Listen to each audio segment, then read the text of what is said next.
6 minutes after 10 o'clock, Dumelang. Welcome to the second hour of the Manyathela show. Thank you for staying with us here on 702. And thank you once again for your contributions on the 702 open line. I really always appreciate that. We start our conversation now with the leader of the EFF, Julius Malema. 702. The Manyathela show. Let's walk the talk. Mr. Malema, welcome back to 702. Thank you. Our listeners have missed you so much. You haven't been around in a number of years. No, it's understandable. We're happy to have you here. Thank you for coming through. Thank you. And remember, if you want to watch this conversation, you can just check out our YouTube channel because we're streaming it live. So just go to the 702 YouTube page if you want to follow this conversation, listen and watch at the same time. Mr. Malema, I want us to start with, of course, what's currently happening. Yeah. We have a situation where the SAPS National Police Commissioner is due to appear in court. We told the police minister confirmed on my show not so long ago that he's going to be charged with violating the Public Finance Management Act. What do you think of what's currently playing out now? Well, I think that where there was wrongdoing, police must act. If there are no ulterior motives, no one should be above the law, irrespective of the position you hold. And whatever is happening, it will never have an impact on the Madlanga Commission or the ad hoc committee and so on and so forth.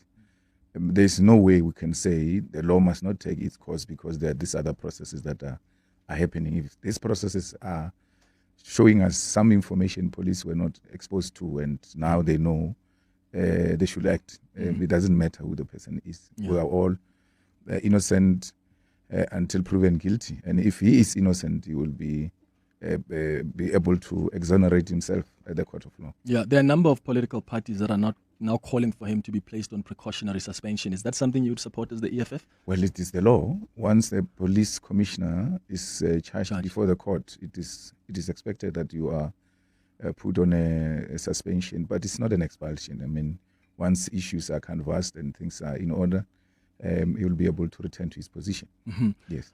Generally speaking, though, around issues of the SAPS, we've got 12 officers, top cops who appeared yesterday. I mean, we have the head of intelligence that was charged. We have now the National Police Commissioner who's about to be charged. The Deputy National Police Commissioner for Crime Detection is suspended. The Gauteng head of the organized crime is suspended. Head of the Hawks in KZN is suspended. It really looks like this is an SAPS in disarray. Do you think this speaks to the factions in the police? Do you believe those exist? No. There are no factions. MKWANAZI exposed some of the rot which is happening in the police. And this is just coming out. And we should appreciate the fact that this thing is coming out, because to factionalize it is to suggest that certain people are being accused of non-existing things. And me and you are not in a position to can pass such a judgment. I don't think every time a person is arrested, we should be alarmed, because people get arrested when there is some prima facie evidence. And that warrant of arrest is ordinarily given by either the magistrate or the judge, depending on the seriousness of the charges. And there should be bona fides that are given to law enforcement. But I don't think there is any factionalism. I think there was a group of people who thought they were untouchable. People were doing things as they wish, and they thought they were above the law. I mean, let's take CBS case, for instance, and Sintumule's case. They buy fridges and to award good performing police officers in the 9 provinces. And Matala sponsors them with 10 fridges. They give 9 to police officers and give Sibia the remaining fridge. So once a person starts stealing even such smallest things, you must know they've been doing big things and they've been behaving like no one can touch them. And now things are coming out. If you can steal a fridge at that level, not stealing as in you went to steal it, they say, no, it was the remaining one. He was a good police officer, senior, and then we gave him a fridge. He, out of his own conscience, he should have said, they are more deserving police on the ground. Let's identify one and give this fridge to that person. But that is a demonstration of to what extent is the rot in the South African police. Yeah, and speaking of General MKWANAZI, have you buried the hatchet with him? I know you were unhappy about what he said about your relations with General Khan. What exactly were you unhappy about regarding the statement he made? You know, MKWANAZI, firstly, he's very sensitive. He thinks he can't be criticized, or anyone must say anything good about any other police officer except himself. And that has got nothing to do with what he has presented. I will deal with those facts when it comes to the ad hoc committee. I'll participate objectively, and that's me. I don't care about who thinks what about me. I deal with the truth. He goes to Madlanga Commission. He speaks about General Khan. And he says to Madlanga Commission, you remember General Khan is that one who attended a dinner of the EFF. He just throws the EFF into the space where it's not necessary. General Khan he doesn't need a definition of the EFF. It's General Khan who's employed in subs, and this is his level. He says he exonerated him because he's a good police officer. If anything, the police should have given Khan an award for doing what he did when he stopped some corrupt police from stealing drugs. Then he goes to the ad hoc committee. He speaks very badly of me, and I'm not there. I'm mourning. I've got a funeral at home. I've taken leave of absence to go and attend to the funeral at home. I'm not at the ad hoc committee. He says the things about me which he didn't say when I was there. He says, yeah, some of you MPs here, because that's how he speaks. He speaks us in a very condescending manner, like he's some boss of ours. We will not be pushed around by a police officer. We have not broken the law. The only time a police officer must do that to us is when we've broken the law. Some of you here are praising Sintumule, that Sintumule can be a national commissioner. She can be. She's highly qualified. And I never said she must be. I said, look at your credentials. They get destroyed by a spur of a moment because you interacted with a criminal. And all of that work you did in the police gets destroyed. But if we're to look for a female, a national commissioner, you stand a very good chance, but you messed it up by entangling yourself with criminals. That I spoke good about Sintumile, and that Sintumile can be a national commissioner and not him. That is an offense. Because if you don't speak about him as a national commissioner, he takes offense about that. And he says, yeah, Malema, who is known, Khan who's very known to Julius Malema and all of that. But he doesn't tell how, and he says, I met Malema through Khan. He doesn't tell how he met me. He called, I went, and if we had a media with research capacity in South Africa, you should be playing that clip. I went to a rally in KZN. I criticized him about AKA's matter. I said, Mkwanazi, before he did this July thing, our favorite provincial commissioner, I love him so much, but I'm beginning to have doubts because he's not making a move on AKA's case, where a killer kills such a high-profile person in front of a camera, and we can't find that person. That makes mockery of the whole policing system in South Africa. Sensitive Mkwanazi couldn't take that criticism. He called Khan and asked for a meeting with me. And Khan called me. Khan is well known. Khan is a comrade, well known to me. I knew him from the ANC time. In as much as I know so many of all of them, I'm not an arrivalist in the national politics. I know a lot of people. Khan says, no, there is this guy who is asking to see you. And then I said, okay, that's fine. If you are comfortable and you know him, you can come and we meet. He comes with Khan. Vianney Pambu was there. Vianney received them into the meeting.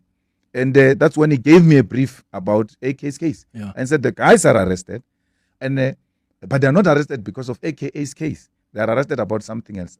I'm just at the tail end of finishing the evidence on AKA's matter. Then I'm going to charge them with AKA's matter. But I would not reveal it. Because if I reveal it, Begicele is going to tamper with this evidence and mess up this case. So just to clarify then, he's the one that contacted Khan. Because I listened to that clip again this morning. The suggestion he makes is, Khan, for some reason, you asked Khan then to arrange a meeting with him. And he said in that clip, we didn't need Khan to arrange this meeting. You could have just contacted him directly. I didn't want anything. I called him for a meeting for what? I didn't want anything from him. What did he? When I called him, he must say I called Khan to call him because of what? You know, I once said in a press conference, General Masemola can't send an email. He can't type. He's got no capacity. He can't send an email. I was told by Mkwanazi in that meeting that Masemola can't write an email. Yeah, he told me that in that meeting. You can ask Khan about it. You can ask Vianney about it. And that's when I was confident to say it in public because it came from a credible corps that the national commissioner doesn't know how to send an email, and he has surrounded himself with female generals because he's scared of male generals who are going to challenge him because he's got no capacity. And I said that. I repeated that in public in confidence because I was told by him. There are people who've characterized your criticism of Mkwanazi as an attack. I even saw Mbuyiseni Ndlonzi tweeting that Mkhwanazi must be shielded from all petty, egotistical, pompous, and parasitic attacks. You don't think that was an attack, do you? No. That's why I'm repeating it. Anyone can hold any view, any short syndrome man's view on this matter. I don't care. I've got my own views and I speak facts. He must never, Mkhwanazi, use EFF or Julius Malema or CIC as a swear word to General Khan. If he wants to insult Khan, he says, EFF, Malema, dinner of EFF. What is that? Has got to do with anything. We've never done anything to the guy. He's just attacking us. And you expect us to fold our arms? He says, I met Malema through Khan, suggesting some impropriety. And he lives there. He lived the sentence there. So once you don't tell the full truth, it amounts to a lie. You're lying. Why are you hiding that? You called Khan and you spoke very bad about your minister to me. And you spoke very bad about your national commissioner to me. He must know, Mkhwanazi, I'm not scared of a policeman. I've never provoked him. I've never said anything. But he must stop dragging my name. And people say, Malema is saying all of these things because he's got anything to hide. Why would I say that if I've got anything to hide to such powerful people who are arresting people willy-nilly? I mean, look at that security guy, Calvin, in KZN. Mkhwanazi goes and litigate with Calvin in court. And then he says, this guy's defaming him and all of that. Rightfully so. Mkhwanazi wins. He doesn't wait a day. He goes and apply for search warrant against Calvin. Himself is involved, directly involved in searching Calvin and all of that. I'm not here. I hold no brief for Calvin. But why would you do that when you know you and this guy have got issues? That's an extreme conflict. You should assign someone and say, look, I received this information. Please deal with it, because if I deal with it, it's going to appear like I'm revenging because I was with this guy just yesterday or in the morning with him in court. Yeah. You have said through the ad hoc committee, there's been hearings after hearings, allegations after allegations, lots of witnesses who've appeared there. Do you think the work of the committee has helped this country at least understand more about the allegations that General Mkhwanazi made? Absolutely. We're seeing arrests now. We're seeing prosecutions. Masamula made one point when he was there, is that since Mkhwanazi spoke, we have seen people being prosecuted in Johannesburg, in Gauteng. People who are not being prosecuted and all of that. So all of this helped to get us somewhere. We might not be where we want to be, and we have not finalized our report. Clement, this thing is very simple. You make an allegation, you bring proof. You are not God, you are not Jesus Christ. That it comes from you is truth, even if it's not being backed by anything. That's what other committee is going to be seized with. It doesn't matter whether I hate Senzo Mkhunu or not. I have to deal with the facts. Did he violate the Constitution? Did he go beyond his executive mandate? And if I say so, what am I basing that on legally? Not for political expediency, that he comes from the ANC, I come from the EFF, and therefore I must project the ANC person in a negative light, even when there are no facts. That's not me. I deal with facts before me. And even Mkhwanazi, when I go to that committee, whatever he said, we'll deal with it correctly. Let me give you an example. Mkhwanazi says, Sintumulo is very manipulative. He's a trained intelligence. He must not be trusted. I saw him here saying things and all of that. He must not be trusted. Then he comes back. He says Sintumule, in a police jet, told Masemola and Begikele that Sibiya said they must no longer intervene in their matter between him and Sibiya because the CIC of the EFF is going to intervene. As a result, Tele and Masemola pulled out.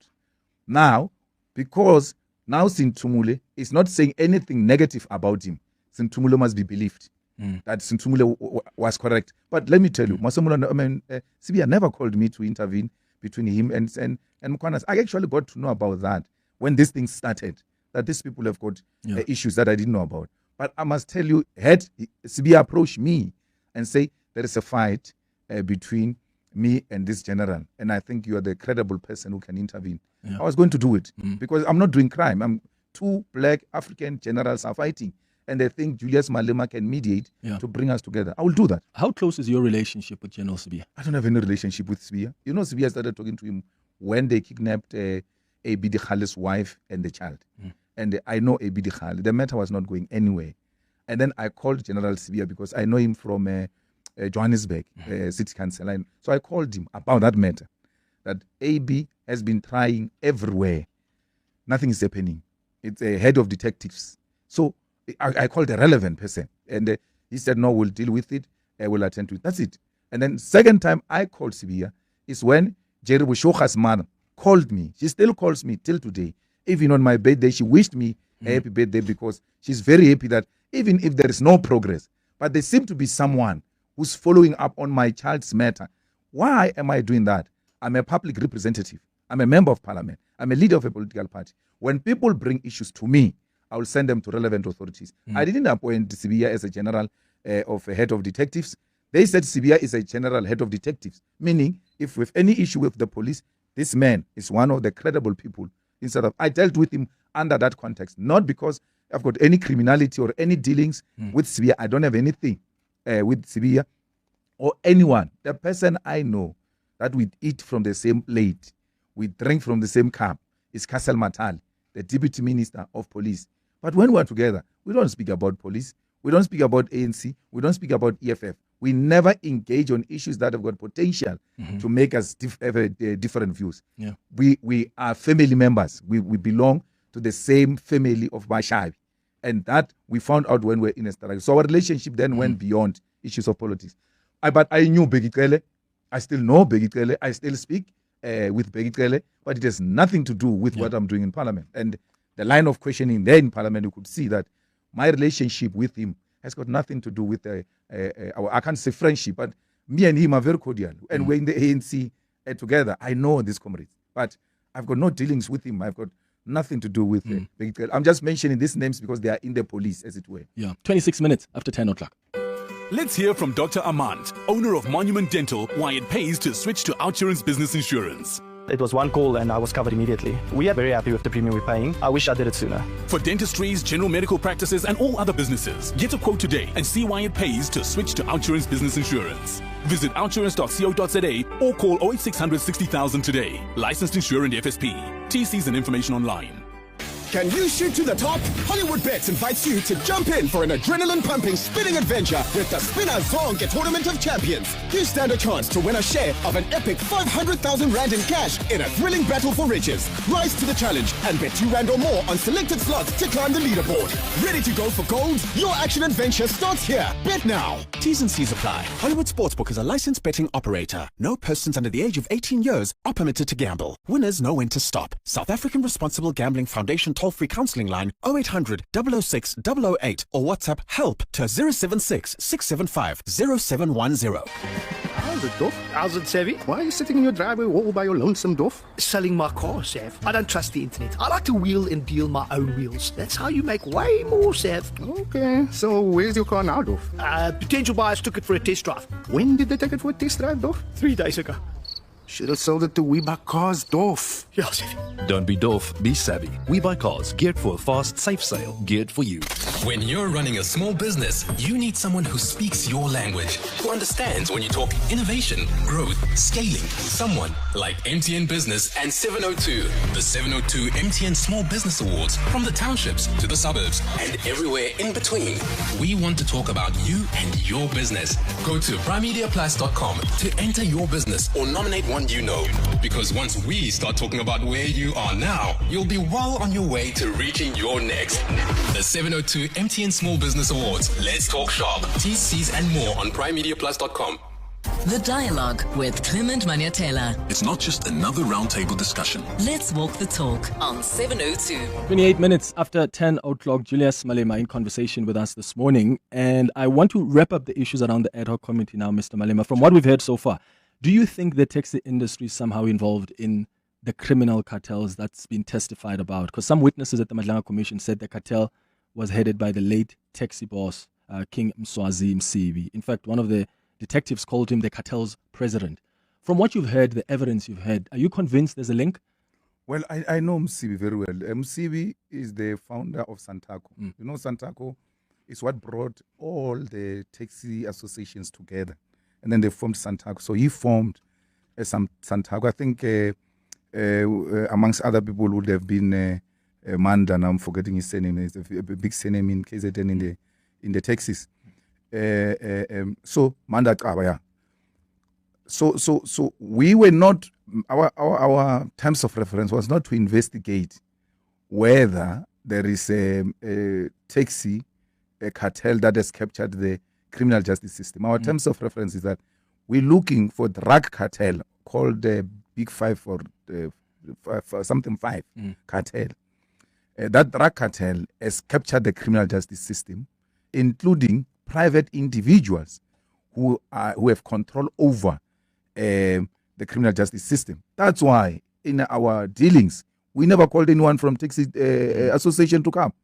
Otherwise, we would have said to Joseph Banyoni, come. I want to understand what role are you playing, guys, in the criminal justice system or anything of that sort. So in the ad hoc committee, there was nothing fundamentally that suggested that taxi industry, as an industry, captured the criminal justice system, and as a result, ran the criminal justice system. For instance, when they said that white arrogant man, I'm forgetting his name now, infiltrated IP, Paulo Sullivan, we called him. It's an individual. We called him. So had they said this or that person in the taxi industry, they are using the taxi industry to influence the criminal justice system, we'll call them. I mean, one of the big fights I had with my brother, Skosana, we kept on saying, no, even judges are involved. I said, don't generalize. If there is a judge who is involved in undermining the criminal justice system, mention the name and give us reasons why you're saying so. As long as you establish the prima facie, there's no judge we are scared to call. That name has never come through. We're told National Prosecuting Authority is captured. Who of the prosecutors came before the ad hoc committee? It was like we're investigating SAPS, and SAPS is not the criminal justice system. Criminal justice system includes correctional service, the judiciary, the National Prosecuting Authority, and the police, and so on and so forth. The people who were at the center of this investigation were the police, and police are not a criminal justice system. So we have never been told of anyone, including Msibi, except when Begitkel was asked whether he knows Msibi. He said, yes, I know Msibi. I spoke at his funeral. Julius was there. He spoke at his funeral. Mbalula spoke at his funeral. But you only know him as the president of Santaco. You've never really been to his family. No, not as president of... no, the founder. Yeah, Santaco. I know him as a taxi boss. Have you been to his farm? Yes, I've been. I've been to his wedding. I've been to the white wedding, the traditional wedding. I've been to his funeral. And in every place where I've been, I've never been underground. It has been public. I mean, I'm a noticeable figure with a huge presence, so I can't be there. Nobody sees that I'm there. Are you surprised now then by the allegations that are coming out against him? I will not be surprised. If you know taxi people, there are sort of allegations against them that they're involved in this and that, amongst other things, the killing. But I was not going to know a taxi boss, because I deal with those people. I transport people to my EFF rallies. And those people of taxis own buses, by the way. You need buses. Those are the people you have to talk to. And it is only natural that I have to know them. I know Joseph Banyoni. I've been to his events. Do I do anything criminal with them? No. They are taxi bosses. And if a leader of this country is going to be successful in leading this country, you have to know the ecosystem of this country. And that's what I did. I've got nothing. And even when I spoke at Mswati's funeral, I said, you know, whatever you can think about me and this man, I've never done business with this man. The only thing I did with him was to engage in robust debate, because he was very argumentative. And every time we meet, we argue about this or that. Okay, it's 10:34. Let's get the latest in Eyewitness News headlines. When we come back, we'll talk Phala Phala, because remember that judgment is still somehow hanging in the Constitutional Court. We'll also discuss local government. Mbali, good morning. Thanks, Clement. Good morning. Acting Police Minister Feroz Kachalia has confirmed he has spoken briefly with the President over the matter involving National Police Commissioner Fani Masemula. Kachalia says the meeting with President Cyril Ramaphosa already took place yesterday. It came after Masemula was served with a summons to appear in court next month. Tshwane Mayor Nasipi Moya has distanced her administration from corruption allegations against the city raised at the Madlanga Commission of Inquiry. Moya says her team inherited a dysfunctional city. Amongst the allegations is a tender linked to the city's current deputy mayor and ANC regional leader Eugene Modise, which was flagged multiple times for irregularities. While in the Philippines, parts of the capital Manila have been brought to a standstill due to a protest by transport workers. Hundreds of workers are striking over rising fuel costs in that country. Diesel and petrol prices have more than doubled since the war in the Middle East broke out last month. Well, those are the headlines. This EWN and more at 11 or as it happens. EWN Traffic. Let's start off in the city of Tshwane with queuing traffic on the N1 South. That's due to an earlier accident that happened on the opposite side of the road. Queuing traffic between Rigel Avenue and the Flying Saucer interchange. If you were traveling just after the R21 on the Flying Saucer, do expect delays due to roadworks there. And then heading towards Sunning Hill, queuing traffic on the N1 South. That's between Allendale Road and the Baklu turnoff. That's due to an accident there. Please be on the lookout. If you want to avoid this one, please try to use the R21 South instead. If you are traveling in the Bedfordview area, queuing traffic on the N3 North between Van Buren Road and the Kilulis interchange. There's also queuing traffic on the R24 West. Roadworks are causing these delays between Edenville Road and the Kilulis interchange. We also have got queuing traffic in Amalgam along the M2 West. That's between the Crown interchange and Main Reef Road. More updates at the top of the hour. Stay tuned. There's more EWN on air, online, and on the EWN app. One of the best things about WeWork is the freedom to move. Get 24/7 access to flexible workplaces across 66 countries, plus the choice to expand when your business scales. Access meeting rooms, social events, all-day coffee, and a community that makes the work matter. With a WeWork all-access membership, you are clocking into a global ecosystem with over 2,000 locations worldwide. Sign up for a private office before the 30th of April and get 1 month free access. T's and C's apply. Visit wework.co.za. What do you consider amazing? At Lexus, we believe it's experiencing next, now. The Lexus NX elevates every journey with confident sophistication. Built for ambitious drivers, modern lifestyles, and families with tomorrow in mind. From its striking design to its efficient hybrid performance, this premium SUV delivers what's next, today. Book a test drive at your nearest Lexus dealership, because next is now. Lexus. Experience amazing. T's and C's apply. In this economy. But day by day, somehow it grew. You kept going when the freezer didn't freeze, the bucket didn't budge, and the bank balance barely blinked. So you thought you were building a business. You weren't. It was building you. Because this isn't just what you do anymore. It's who you are. And you don't trust just anybody to protect it. Chat to your broker about Old Mutual Insure Business Insurance. Protect what built you. Old Mutual Insure Limited is a licensed FSP and non-life insurer. The Money Show. Weekday evenings at 6. Are you seeing much demand from electric cars for your service on national roads at the moment? Absolutely. We've had our first charging station, and these are completely off-grid, completely powered by renewable energy, up and running now for 14 months. That was a technical proof of concept. We now are constructing 2 that'll go live. That'll unlock the N3 for any EV driver, the 200 kilometers. So even a plug-in hybrid can jump those. Jabe Rook, the co-founder and chair of Charge. The Money Show on 702. Let's walk the talk. The Money Show with Stephen Krotes is brought to you by Absa Islamic Business Bank, celebrating 20 years of banking that honors your values. Your story matters. Absa is a registered FSP. The Dialogue with Clement Manyathela. It's not just another roundtable discussion. Let's walk the talk on 702.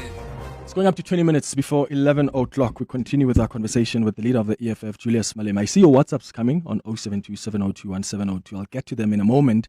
Your calls as well on 011 883 0702. Mr. Malema, let's talk about local government for a bit. What's the strategy around coalitions in Gauteng? I mean, you've been back and forth with Ekurhuleni for a while now. What's going on there?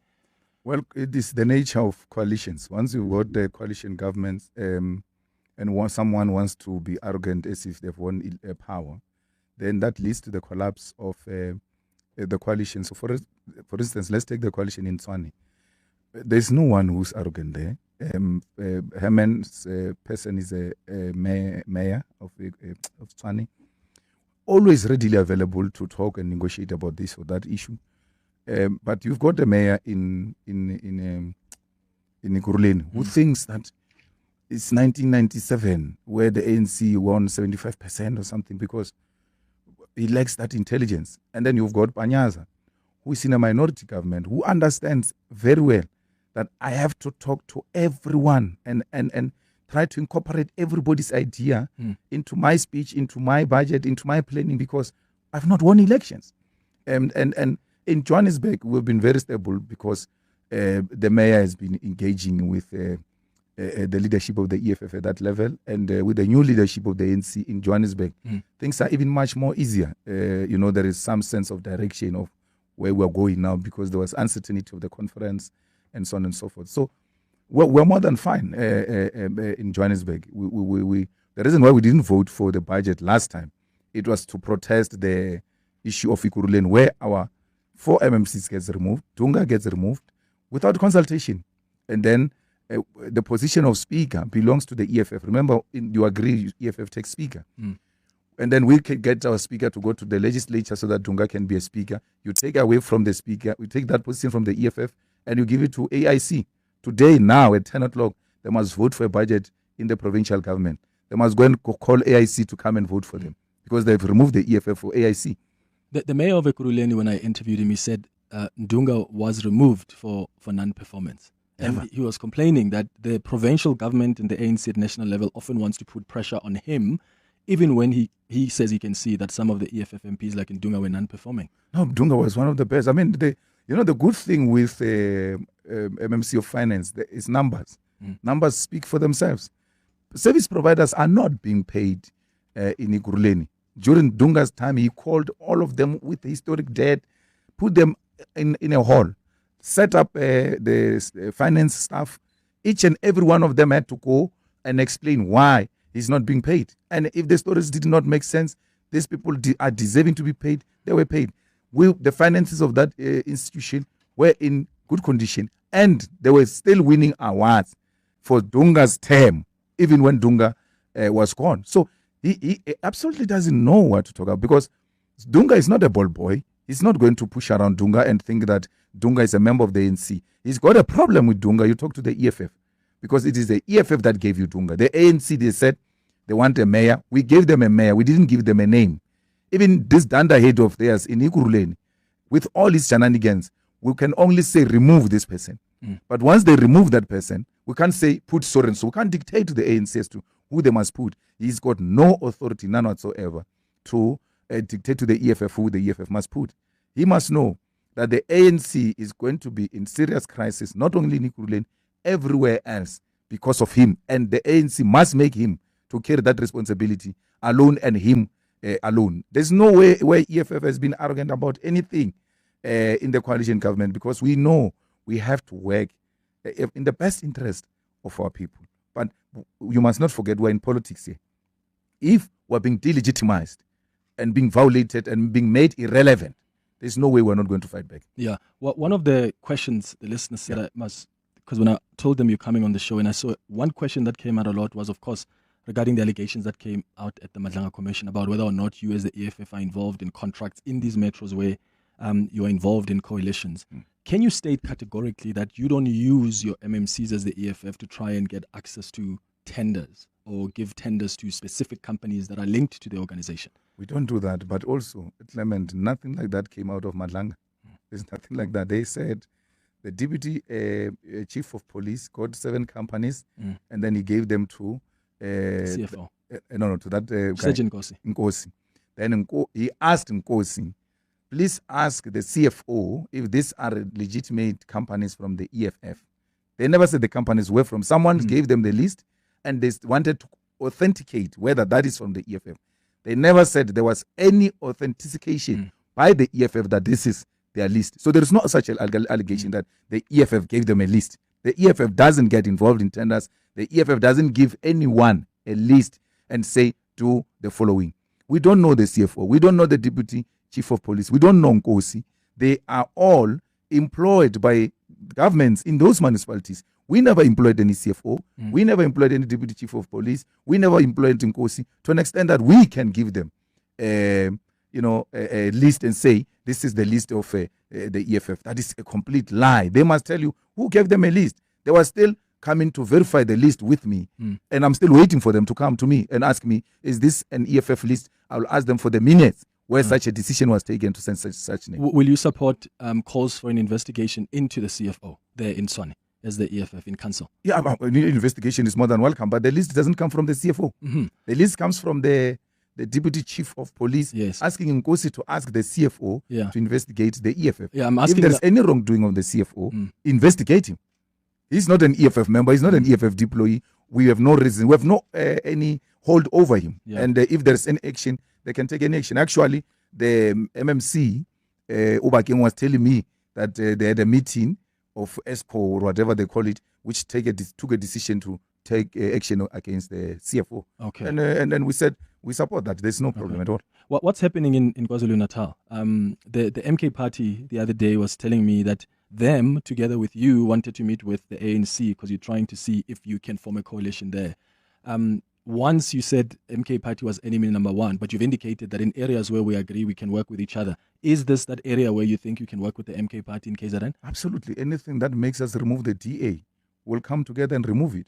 Because we don't want the DA. We want a government that is going to deliver services to the majority of our people. The DA is not about the people. It's about the property owners and defending the property rights. And we know who are the property owners. That's what they're concerned about. They are not concerned about changing the property ownership patterns in South Africa. And the MK won majority votes. In KZN, it was not voted by EFF. The EFF has got only 2 seats. If we come together with NFP, we only need one, just one, from any of those parties. We constitute a government that is based on the will of the people of KZN. Whether the MKP has got capacity or not, it's for me and you to do political commentary. But the people have chosen, and people are governed by the leaders they deserve. They said they deserve MKP. Give them MKP. Why are you denying them MKP? Do you think they have capacity, though? I don't think they've got capacity. But the good thing with government is that it has got systems.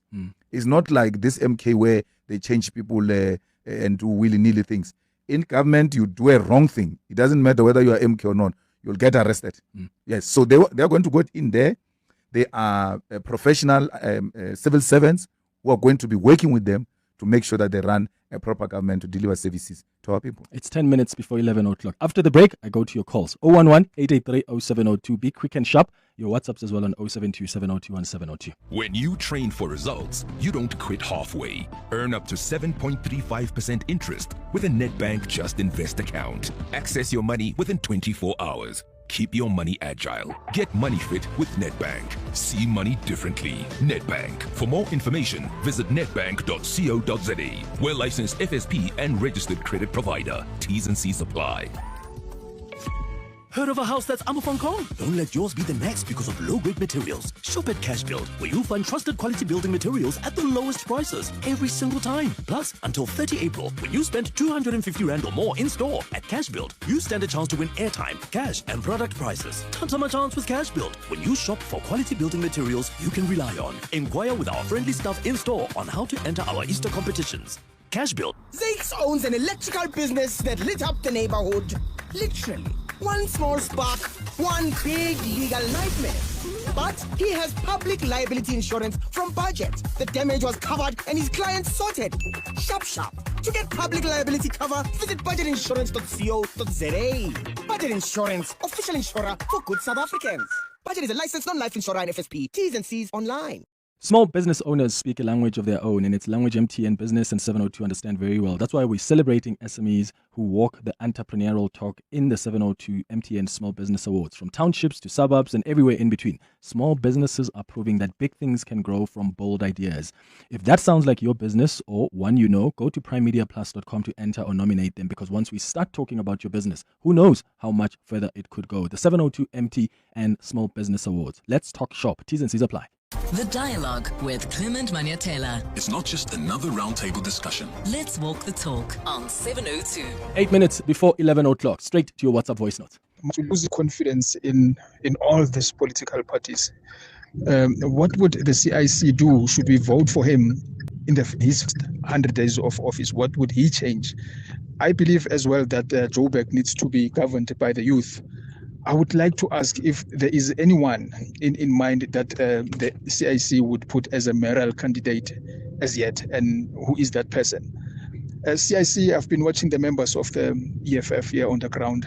I don't understand why are you professionalizing leadership from what level? Because indeed, I'm sure you know that the EFF is losing grip on ground level because of that, because of leaders that are just, out of place. Khotso from Naledi. Thank you for your questions, Khotso. Yeah, well, I think I agree fully with the first caller that Johannesburg needs a young man, needs an energetic person, and needs a very, aggressive person who's going to change, especially the inner city. We've allowed a situation where the city has deteriorated, but we cannot put mayors before we put manifestos. We have to put a manifesto so that when we come to you, Clement, and say, can you be an EFF mayoral candidate? You should have read what is expected from you and say, no, I think I can do this job. We can't put you first and give you a manifesto after. So once the manifesto has been launched, mayoral candidates are going to be announced in all metros, including strategic municipalities in other provinces. Okay, the issue about professionalizing the leadership of the EFF on the ground? That's what we're doing. Actually, we're going to issue out the guidelines on who could constitute a candidate, what candidate, a mayor, and all of that. We're putting more emphasis on personal development, where people should have the basic necessity like matric, should be professionals, be reputable people, respectable people, pastors, traditional leaders, and things of that sort. But that will be issued, and I think we're going to have a meeting after this, and then tomorrow, CCT, then from there we'll publish. Do you agree with him, though, that there are weaknesses on the ground when it comes to the leadership of the EFF? Well, the EFF is a new organization. It's still trying to find its feet. It's turning 13 years, and we've done wonders. And by all indicators, the EFF is demonstrating that it is growing. By professionalizing EFF, I hope the caller doesn't suggest we must make EFF an elitist organization. It is a mass movement, and we know what constitutes the masses, and they must always find an expression in the EFF while we're balancing it with the level of professionalism. Morning, Clement and CIC. Can CIC please maybe elaborate or canvass the issue of Metsimaholo with regards to the people who have been removed from their positions and ultimately got their membership terminated, such as Selwani and April and others as well? I'm highlighting those two because they seem to be very, very prominent in the regime. Thank you very much. Oh, thank you. Well, Selwan and April were always engaged in permanent fights in Metsimaholo, a municipality where the EFF hold very serious potential to win it. And they've always projected themselves to be bigger than the organization. And the organization had to take action, and they were in a much, much more better position now. Morning, Clement. How are you? I hope you're well. Morning to CIC as well. So what I would like to know, Clement, is what is CIC's views about the visit of the President Jacob Zuma at the time of the aunt's funeral, and the views of the President about coming together as black forces and approaching or confronting the white monopoly and white capitalism, things like that. What is his views about that? And yes, that's what I would. The visit of President Zuma to my family is highly appreciated. That as Africans, when someone is bereaved and is a colleague, is a comrade you have worked with, there's nothing wrong stopping you to go and attend that funeral. I mean, Dalimpofu was there. I buried Dalimpofu's mom. I spoke at Dalimpofu's mom. And it is only human, is African. And President Zuma never said we must come together as one. He said, with our different political formations, when it comes to issues of black people and Africans in particular, for us to survive this exploitation and oppression of black people from time to time, when issues are confronting our people, we need to come together and work to defeat this continuous oppression of black people. He never said, collapse MK, collapse EFF, bring everybody together, let's form one party. He said, we've got two different political parties, but where the interests are common, we shouldn't hesitate to work together. And we're not confused about that, and we agree wholeheartedly with it. I mean, we fought a lot with President Zuma, but he still saw a need to come and say sorry to the Malema family for what happened. There are people I buried their parents. They never even sent me a message. I mean, one of them, I went to their family home, and they were feeding people a tin fish at the funeral. I had to take a decision there and there to go and buy a cow. And today they insult me during my bereavement. Is that Mbuyiseni Ndlozi? No. I mean, that will be a level of degeneration. You know, some of them, I took them to circumcision, by the way. I took them literally to hospital to be circumcised. And today they think they can speak to me the way they want. So, and the things we did to President Zuma, and is able to put aside those things and still come together and say, sorry, always when a black person dies, it affects all of us. Is that majority? I mean, not majority. But I've not done anything to President Zuma except to fight with him. I'm just giving you an example of people I did things for them. And then they still can say all manner of things. And I look at them, I'm like, before you can take care of any nation, learn to take care of your family first. By the way, is the door still open for Mbuyiseni to come back if he wants? Mbuyiseni never resigned. I mean, took a political T-shirt of another political party. And the only thing that stops a person from coming back to the EFF is when you take up a membership or a T-shirt of another political party. So if he comes back to the EFF and you stop him, which laws or constitution, sections of the constitution of the EFF will you be using to stop him? Mr. Malema, thank you so much for coming back to 702 to engage with us. Really appreciate it. Thank you for having me. 11 o'clock. From your pet's bowl Chipelito, bro. or Barcelona.